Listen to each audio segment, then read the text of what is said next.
cases of, I can't fix this no mo. Okay? This fence I put in, you know, in order to stay married some 28 years ago. And I put it in so that it covers my junkyard because my wife's out, I don't want to have to look at your junk. Guys, how many times have you heard that from your wife? I don't want to look at your junk. And let's be inclusive. Gay men, how many times have you heard your husband say, I don't want to look at your junk?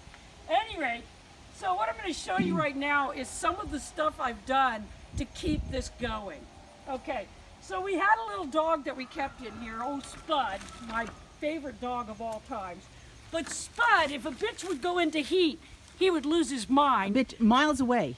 And he would tear the fence apart. So I wound up putting 2 by 4-inch welded on the back of the fence. Okay, so as you can see, this son of a bitch is falling apart. The way I've been locking the dogs in here is to put a chair in front of it in that block. Okay, so at one time, the hinge broke off and the wood there was so crappy I couldn't attach it. So I took what's called plumber's tape. Yeah. And I stuck it on either side and put the hinge into solid wood. The pickets broke off here, so I just added some pieces. I mean, it's cobbled together mess. But all the breakage you're seeing, that happened when the tree fell. Yes. It wasn't broken until then. Yes. Okay, so how did I build it in the first place? So I was in a hurry. And I built it by driving T-posts in the ground. Let me get over there. I drove T-posts in the ground, and then I connected pressure-treated 2x4s to them. So as I work on this, I'll show you what I'm doing to build it bigger and better. But I'm basically going to use the same construction. First off, why? Because of Spud, this wire and these T-posts are now sitting in a concrete footing. So how am I going to dig a hole? You're not. I can't. No. So I'm just going to add some, and these 2x4s, believe it or not, are still sturdy. I've got some more 2x4s to add to make it a better fence, and I will tie them to these 2x4s again, because if it works, leaves it alone. This fence is 28 years old. Right. If the other one lasts that long, guess what? I'm going to be dead by then. And if I'm not dead, I'm going to want to be. Okay, so I'll tell you a little inappropriate joke. And first I'll paraphrase this by saying I am Jewish. Yes. So do you know why Jewish men die before their wives? Mm-hmm. Because they want to! So what I'm doing today is I've got to take all this. You can see one of the reasons this lasted so long is it was all screwed together. So now I try to pull all the screws out of it, which is going to be hard because, well, they're rotted and rusted and nasty, you know. But that's what I'm doing. So I'll be pulling the screws out of this. Will I be able to save any part of this? Probably. And what I can't save, as you know, I will use for firewood. Yep. So until next time. All right, so I'm taking this fence down, and I thought most of it was going to be trash, but it turns out that a lot of it can be reused. This is, once again, you're going to watch, it'll be small. That's going to be my pure trash cut up for firewood pile, and that's my go through it, take the nails out, and cut off the shitty ends pile. Right. All right? So it won't be good for anything structural.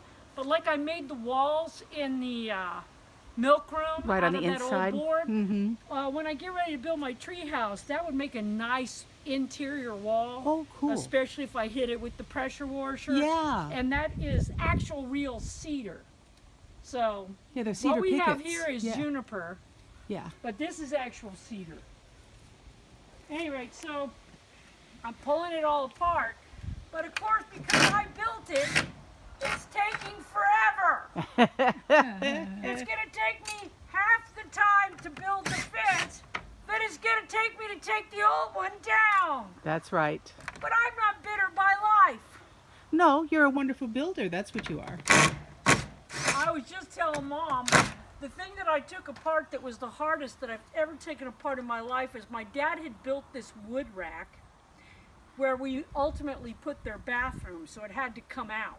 Right. Dad got older, Mom got older, and he wanted an inside bathroom. Until then, they'd had an outhouse.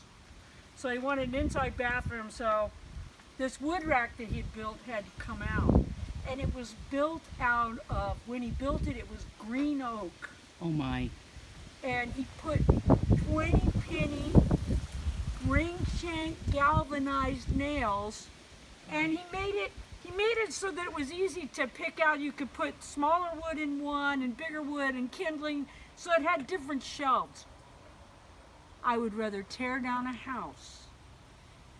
That was the hardest thing to take apart I've ever taken apart And in of my course, your life. dad taught you to build, so a Oh, lot no, of what my you. dad was laughing the whole time. I was telling Mom about this. My dad was laughing the whole time because he was saying he wanted to put a bathroom in and he didn't know where he would do it, and he needed it kind of right away, and because his health was failing, so he needed a bathroom, kind of needed it right away, and so he didn't. And I said, well, you could put it there.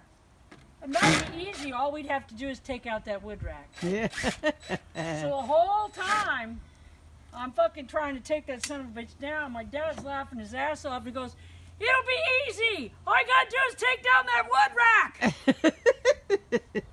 Yeah. Gee, I wonder where you got your sense of humor. I don't know either. Yeah, I have no idea. Or the way that I put 4 billion nails in everything. Yeah, exactly. I wonder where Yeah. that came from. And it's a family tradition. Okay, I'm shutting you off. Okay. Okay, this is a mixture of, okay, these boards are old, but they're still good. They were pressure treated when I put them in, and believe it or not, they're still nice and solid even after 28 years. They do not make pressure treated wood that good now, by the way. So I'm gonna, but in order to rejuvenate it and keep it lasting a longer time, I'm gonna go ahead and paint it with a mixture of, this is torch wood oil that I got at a railroad damage place for $5 a bottle. And it's so it's basically kerosene with citronella in it, Yeah. which makes a really good wood preservative. And you can just use diesel. Drain oil is my preferred because, hello, it's drain oil. It's usually trash. And you do have some drain oil in this. Yeah, this is drain. That's what I said. It's a mixture of drain oil and citronella torch oil, which is nothing but kerosene with citronella in it.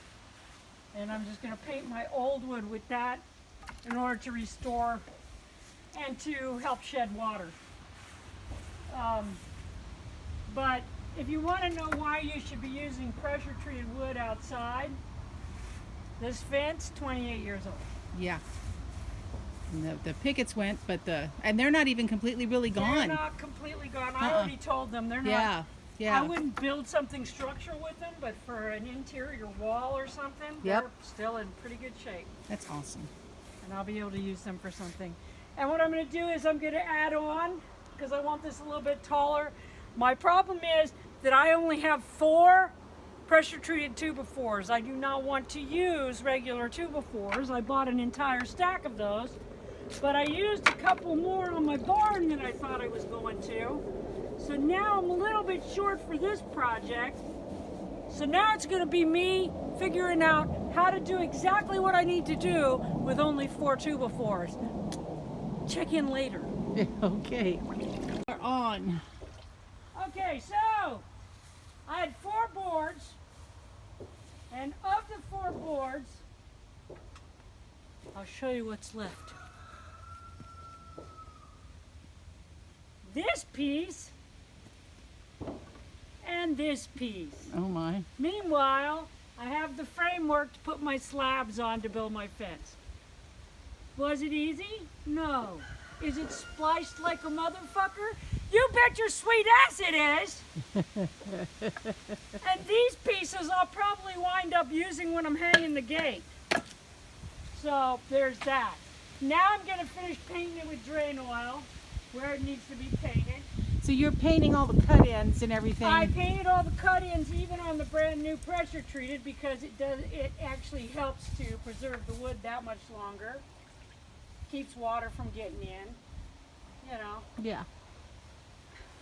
Yeah, I'm going to go around back and show the splices. Okay. Yeah, because of course you can't see them. Can't see them from here. Well, and you Well, won't you be able can- to see them once the fence is on. Once the fence is on, you won't be able to.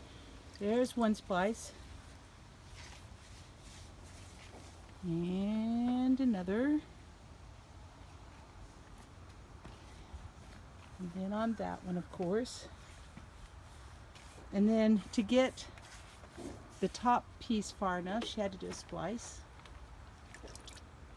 Because otherwise, if I had it come to the middle of the board, I wouldn't have had enough length to get to the end To get of to that. the end of that, exactly. And then she had to actually become very creative to make an upright because there wasn't one here. So, yay. That's amazing. It's actually tied to that. I've actually got it plumber taped to the T-post. Yeah. And because I'm using slabs on this, the slabs are just going to strengthen it. Because Yep. the slabs, some of those slabs are like 2 inches in the middle. So Yep. Yeah, the slabs, and they are cedar or whatever yes, they they're cedar. They're juniper. juniper. Whatever you want to call Same it. family. We call it cedar here. Yeah, we do. That is going to be a much stouter fence than the one we had there. Oh yeah, it'll be a much stouter fence. And that one lasted 28 years. So, like I said, I have a feeling we're not going to have to do another fence to hide your junk. well, While you we know, live here. as long as we're hiding junk. I'll just say it. Okay, I'm turning off. All right, so we worked all day. My butt's digging my tracks out. But we've already started to put the slabs on the fence and we've already got all the framework done and everything. And as you can see, it's going to work out really good. Also, I didn't show it. I probably should have. I got an entire trailer load of this stuff from the thing that is perfectly good. I'm going to show you. See how that's kind of nasty on the end? Well, watch. When I cut it off, that's still perfectly good wood. Yes, it is. So that's a nice piece of cedar, real cedar that we can use for something. And you of course, the nice things about slabs is, watch out, you're about to trip over that. The nice thing about slabs is that slabs cost $25 a bundle. And a bundle is... A bundle is, they've seen my bundle of Yes, slabs. yeah. So it's $25 for that huge bundle of slabs. It'll not only finish this fence, but it'll do several other projects Yep. before I use them all up. And then I will take these pieces, which are really too short to do anything with. I'm getting ready to cut them up, add them to my firewood pile. Yep. So then, and it's like Len reminded me, the thing about slabs is if nobody buys them, they basically burn them up. Yes, they do. That's exactly what They they do. stack them up in the lumber yards and they just burn them. So you're keeping that from happening. You're using it for firewood, you're using it to build with. Win, win, win. Yep.